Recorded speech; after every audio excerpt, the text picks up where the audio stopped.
मैं एसएन सिंह एक बार फिर से आपका एसएन ग्लोरी यूट्यूब चैनल पे हार्दिक स्वागत एवं अभिनंदन करते हैं।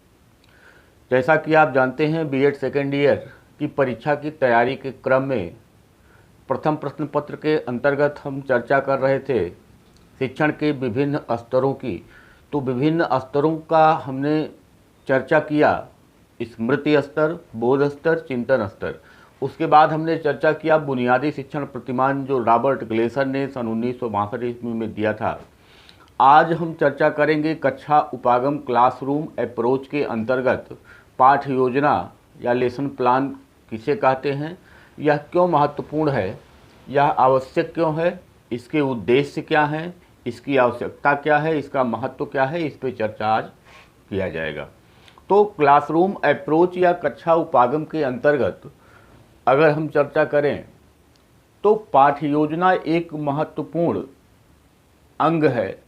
जब कोई भी छात्राध्यापक या प्रशिक्षु प्रशिक्षण लेता है तो उसके लिए एक महत्वपूर्ण बात यह होती है कि वह किसी भी क्लासरूम में जब पढ़ाने जाएगा भविष्य में, तो जो पढ़ाने जा रहा है उसकी तैयारी वह किस प्रकार से करके जाए कि वह जो भी पढ़ाने जाए शिक्षण अधिगम की जो प्रक्रिया उसकी हो वह प्रभावशाली हो। तो उसी शिक्षण अधिगम प्रक्रिया को प्रभावशाली बनाने के लिए जो वह भविष्य में एक टीचर बन कर के जाएगा और किसी भी क्लासरूम में उसको पढ़ाने का कार्य करेगा, तो वह पढ़ाने की जो उसकी क्रिया हो वह प्रभावशाली किस प्रकार हो, कैसे वह अपनी क्रिया को प्रभावशाली बनावे, अपने कार्य को कैसे प्रभावशाली बनावे। इसीलिए किसी भी प्रशिक्षु को, किसी भी छात्राध्यापक को लेसन प्लान तैयार करने के लिए सिखाया जाता है जब वह प्रशिक्षण लेता है। तो पाठ योजना है क्या? जिस प्रकार से किसी भी कार्य को करने के लिए, कोई भी कार्य जब करना होता है तो उसका अगर हम पूर्व योजना बना लेते हैं वह तो कार्य जो होता है वह अच्छे से संपादित होता है। उसकी जो कमियां होती हैं, उसके अंतर्गत जो आने वाली समस्याएं होती हैं वह हमको पूर्व में ही पता चल जाती हैं, जिसका हम पहले ही निदान ढूंढ लेते हैं। और अगर हमको वह कमियां पहले से ही ना पता चले तो हम उसका जो निदान होगा, जो उपचार होगा, वह उसको हम ना तो पता लगा पाएंगे ना तो उसको दूर कर पाएंगे। तो अगर पाठ योजना की बात करें तो जिस प्रकार किसी भी कार्य को संपादित करने के लिए उसकी पूर्व योजना आवश्यक होती है, जरूरी होती है, जिससे वह कार्य सफलतम रूप से संपादित हो सके, उसी प्रकार से जब कोई भी टीचर शिक्षण कार्य करने जाता है तो उससे पहले वह जो योजना बनाता है कि वह किस प्रकार कितना शिक्षण बिंदु लेगा। सबसे पहली चीज, कितना शिक्षण बिंदु लेगा, 1 शिक्षण बिंदु, 2 शिक्षण बिंदु, 3 शिक्षण बिंदु। 3 शिक्षण बिंदु का मतलब होता है कि वह क्या पढ़ाने जा रहा है। तो कितना शिक्षण बिंदु लेगा और उसमें कौन कौन सी विधियां, प्रविधियां, युक्तियां, शिक्षण सूत्र, शिक्षण सिद्धांत क्या क्या वह कब यूज करेगा, कौन से शिक्षण अधिगम सामग्री को यूज करेगा, यह सब सारी चीज़ें वह एक पूर्व योजना के अंतर्गत ही उसको तैयार करता है। उसके अलावा जब वह किस भी लेसन प्लान को पढ़ाने जा रहा है, जो भी लेसन प्लान वह पढ़ाएगा, तो वह जो है उसके पढ़ाने के उद्देश्यों को आपने देखा होगा। लेसन प्लान बनाते समय वहाँ आपने 2 उद्देश्य, एक सामान्य उद्देश्य, एक विशिष्ट उद्देश्य आपने देखा। तो सामान्य उद्देश्य और विशिष्ट उद्देश्य पहले ही लेसन प्लान बनाने के समय ही उसको वहाँ स्पष्ट रूप से लिख दिया जाता है। स्पष्ट रूप से लिख देने से ये फ़ायदा होता है कि वह टीचर या जानता है, वह समझता है कि अब हमको जब इस लेसन प्लान को क्लासरूम में ले जा करके हम पढ़ाने का कार्य करेंगे तो हमको कौन कौन से उद्देश्यों की प्राप्ति करनी होगी। और फिर उसके बाद पढ़ाने के बाद वह यह मूल्यांकन कार्य करेगा कि हम जो उद्देश्य ले करके क्लासरूम में आए थे वह उद्देश्य की प्राप्ति हुई कि नहीं हुई। तो उद्देश्यों का चयन वही कर लेता है, चाहे वो सामान्य उद्देश्य हो चाहे विशिष्ट उद्देश्य हो। लेसन प्लान बनाते समय उद्देश्यों का वो वर्गीकरण कर लेता है। इसके अलावा वह कौन सी विधि, प्रविधि, युक्ति, सिद्धांत और सूत्र यूज करेगा, इसकी भी जानकारी उसको लेसन प्लान बनाते समय ही हो जाती है। जो कठिन शब्द होते हैं, जहाँ पे उसको लगता है कि बच्चे यहाँ पे समझने में थोड़ी सी बच्चों को दिक्कत हो सकती है, उसको वहीं वो प्लान कर लेता है कि अगर बच्चों को समझ में नहीं आया तो हम किस प्रकार से हम बच्चों को समझाएंगे। यानी कि पढ़ाने के लिए एक ऐसी पूर्व योजना जहाँ पर शिक्षण विधियाँ, प्रविधियाँ, युक्तियाँ, शिक्षण सूत्र सब कुछ निश्चित कर लिए जाते हैं। कौन कौन सी शिक्षण सामग्री हो यहाँ हमको लानी होगी वो निश्चित कर लिए जाते हैं। उसके साथ साथ उस लेसन प्लान को पढ़ाने के जो विशिष्ट उद्देश्य, सामान्य उद्देश्य हैं वो निर्धारित कर लिए जाते हैं। जब ऐसी कोई योजना हम बनाते हैं तो उसी को पाठ योजना कहा जाता है। जो जब छात्राध्यापक को यह सिखाया जाता है या प्रशिक्षु को यह सिखाया जाता है तो लिखित रूप में होता है, लेकिन भविष्य में जब वह शिक्षण कार्य करने किसी क्लासरूम में जाता है, किसी स्कूल में जाता है, तो वहाँ पे जब उसको 7 घंटे, 8 घंटे, 6 घंटे पढ़ाने होते हैं तो वहाँ पे हर क्लास का लेसन प्लान बनाना उसके लिए दिक्कत की बात हो जाती है कि 7-7, 8-8 लेसन प्लान वह बना करके फिर दूसरे दिन कैसे ला करके उसको पढ़ाने का कार्य करेगा। तो वहाँ पे होता क्या है, जब छात्राध्यापक या प्रशिक्षु को यहाँ पे पाठ योजना बनाने के तरीकों को सिखा दिया जाता है, तो जब वह वहाँ पढ़ाना होता है उसको विद्यालय में जा कर के, तो उसका ये खाका उसके दिमाग में बन जाता है। वहाँ हर बार लेसन प्लान बनाने की ज़रूरत नहीं पड़ती, बल्कि उसके दिमाग में एक खाका बन जाता है और उसी खाका के आधार पे ही वो तय कर लेता है कि हम क्या क्या देखा, शिक्षण बिंदु को देखा, उसके दिमाग में एक खाका बन गया, उसी खाका के आधार पे गया और कक्षा में शिक्षण कार्य करके चला आया। केवल शिक्षण अधिगम प्रक्रिया को प्रभावशाली बनाना ही लेसन प्लान का उद्देश्य होता है, पाठ्य योजना का उद्देश्य होता है। प्रभावशाली का मतलब ये होता है कि जिन शिक्षण उद्देश्यों को लेकर के किसी एक शिक्षक क्लासरूम में जाए, उसका वह किस प्रकार से उद्देश्यों की प्राप्ति करे और प्राप्ति हुआ कि नहीं हुआ, इसकी जो जानकारी होती है यही शिक्षण अधिगम प्रक्रिया को प्रभावशाली बनाने का कार्य करता है। अगर उन उद्देश्यों की प्राप्ति हुई तो शिक्षण अधिगम प्रक्रिया प्रभावशाली है, और अगर उन उद्देश्यों की प्राप्ति नहीं हुई तो इसका मतलब शिक्षण अधिगम प्रक्रिया जो थी वह पूर्व योजना के आधार पर संपादित नहीं हो पाई।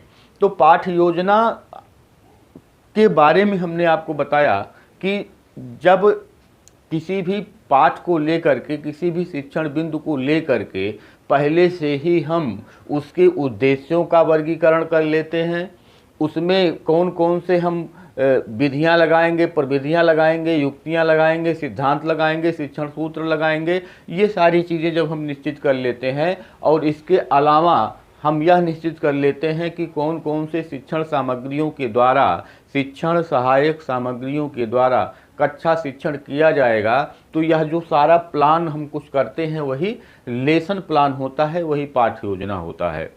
अगर परिभाषा की बात की जाए तो शिक्षा के अंतर्राष्ट्रीय शब्दकोश के अनुसार एक परिभाषा देख लीजिए।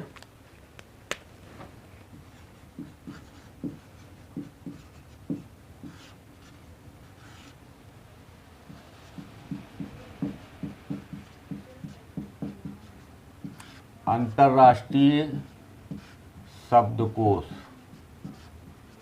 के अनुसार शिक्षा का जो अंतर्राष्ट्रीय शब्दकोश है वह कहता है कि पाठ योजना किसी पाठ के महत्वपूर्ण बिंदुओं को, पाठ योजना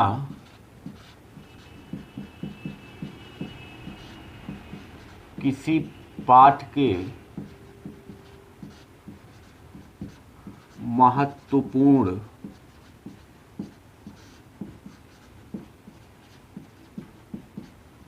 बिंदुओं से, पाठ योजना किसी पाठ के महत्वपूर्ण बिंदुओं से संबंधित एक ऐसी रूपरेखा है, संबंधित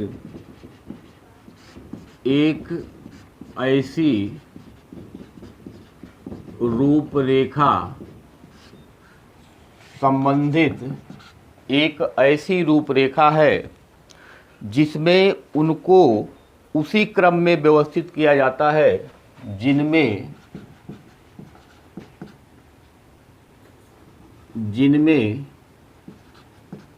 उनको उसी क्रम में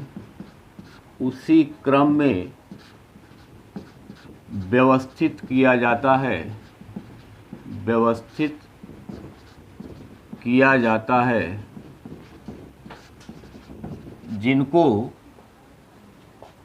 उनको उसी क्रम में व्यवस्थित किया जाता है जिस क्रम में शिक्षक के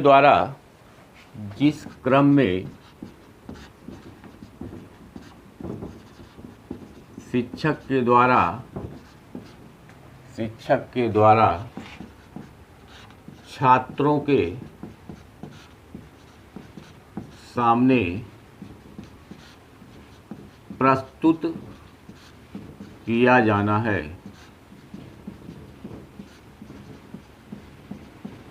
तो ये पाठ योजना का परिभाषा हो गया कि पाठ योजना किसी पाठ के महत्वपूर्ण बिंदुओं से संबंधित एक ऐसी रूपरेखा है जिनमें उनको उसी क्रम में व्यवस्थित किया जाता है जिस क्रम में शिक्षक के द्वारा छात्रों के सामने प्रस्तुत किया जाएगा। यानी जिस प्रकार से किसी भी शिक्षक को क्लासरूम में शिक्षण कार्य करना होगा, जिस क्रम में करना होगा, जिस तरीके से करना होगा, उसी क्रम और उसी तरीके से वह पाठ योजना तैयार किया जाता, जो भी एक योजना तैयार किया जाता है उसी को हम पाठ योजना कहते हैं। ये पाठ योजना की परिभाषा हो गई। अगर पाठ योजना के वर्गीकरण की हम बात करें तो पाठ योजना का जो वर्गीकरण होगा, पाठ योजना का वर्गीकरण, पाठ योजना के वर्गीकरण की अगर चर्चा की जाए तो सबसे पहले पाठ योजना को हम 4 भागों में बांट सकते हैं। पाठ योजना कितने प्रकार का होता है, पाठ योजना का यही वर्गीकरण होता है। तो पहला जो होगा वह व्यापक पाठ योजना, व्यापक पाठ योजना। दूसरा जो होगा सूक्ष्म पाठ योजना। तीसरा जो होगा वह लिखित पाठ योजना, और जो चौथा होगा वह अलिखित पाठ योजना, अलिखित पाठ योजना। तो पाठ योजना के वर्गीकरण में पाठ योजना को 4 प्रकार का बताया गया। जो पहला प्रकार है व्यापक पाठ योजना। व्यापक पाठ योजना का मतलब कि हम कई शिक्षण बिंदुओं को लेकर के कम से कम 35 से 45 मिनट का एक पाठ योजना तैयार करते हैं। यानी पढ़ाने के कार्य के लिए जो हम पूर्व में योजना बनाते हैं वह पूरा एक 35 से 45 मिनट तक का होता है। उसी को हम व्यापक पाठ योजना कहते हैं। जो छात्राध्यापक या प्रशिक्षुओं को पाठ योजना बनाने के लिए सिखाया जाता है वह व्यापक पाठ योजना ही होता है, या 35 से 45 मिनट के लिए होता है, यानी पूरे 1 घंटे के लिए होता है। और इसमें हम विभिन्न विधियों का प्रयोग करके एक पाठ योजना तैयार करते हैं।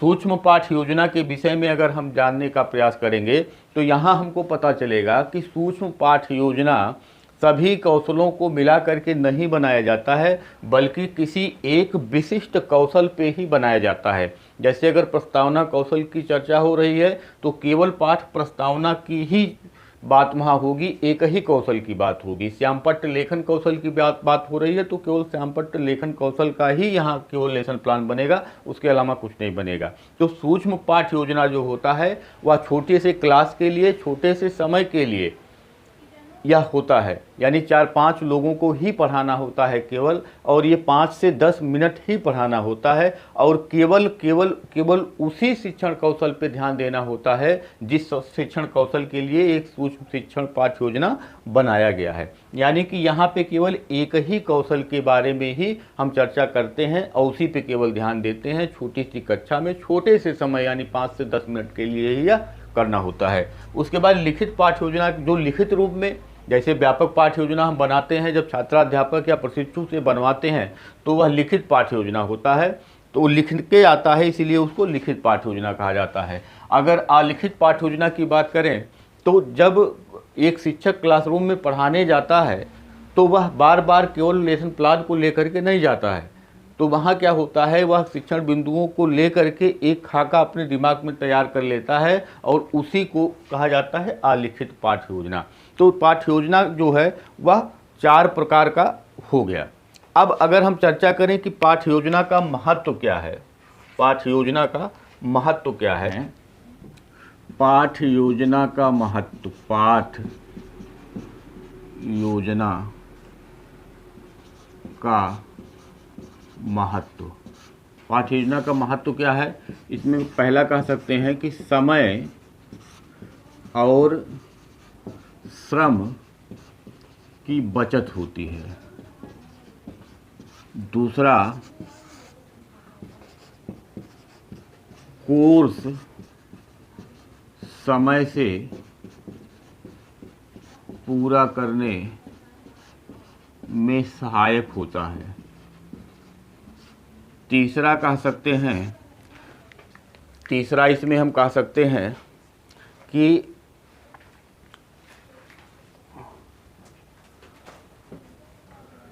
विषय सामग्री का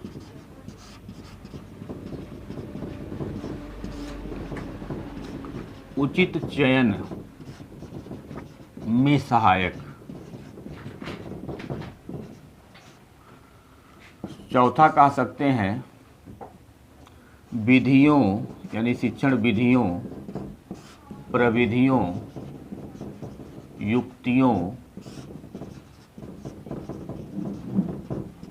सूत्रों के चयन में सहायक।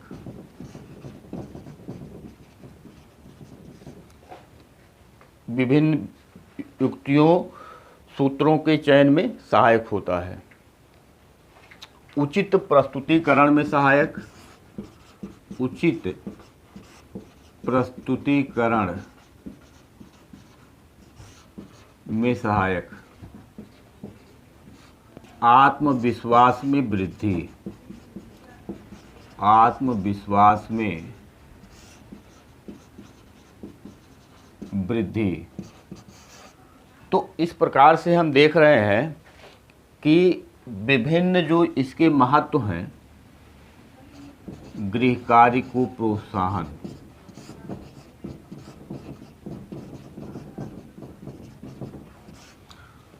तो ये पाठ्य योजना के महत्व में सबसे पहले समय और श्रम की बचत होती है। जब हम पाठ्य योजना तैयार करते हैं तो विभिन्न हम जो इधर उधर भटकने का कार्य करते हैं वो नहीं हो पाता है, वह नहीं होता है, इसलिए इसमें समय और श्रम की बचत होती है। कोर्स समय से पूरा करने में सहायक होता है क्योंकि एक जो हम योजना बना लेते हैं उसी पे ही कार्य करते हैं, तो जिससे समय और श्रम की बचत होने के साथ साथ समय पे कोर्स भी पूरा हो जाता है। उसके बाद विषय सामग्री का उचित चयन में सहायक, जब पहले से ही हम योजना तैयार करते हैं तो ये सहायता प्रदान करता है कि किस प्रकार से हम विषय सामग्री का उचित रूप से चयन करें। उसके बाद विभिन्न विधियों, युक्तियों, प्रविधियों जो भी हम प्रयोग करना होता है, जो भी शिक्षण विधि का प्रयोग करना होता है या जो भी शिक्षण सहायक सामग्री का प्रयोग करना होता है वह पहले से ही हम उसको तय कर लेते हैं।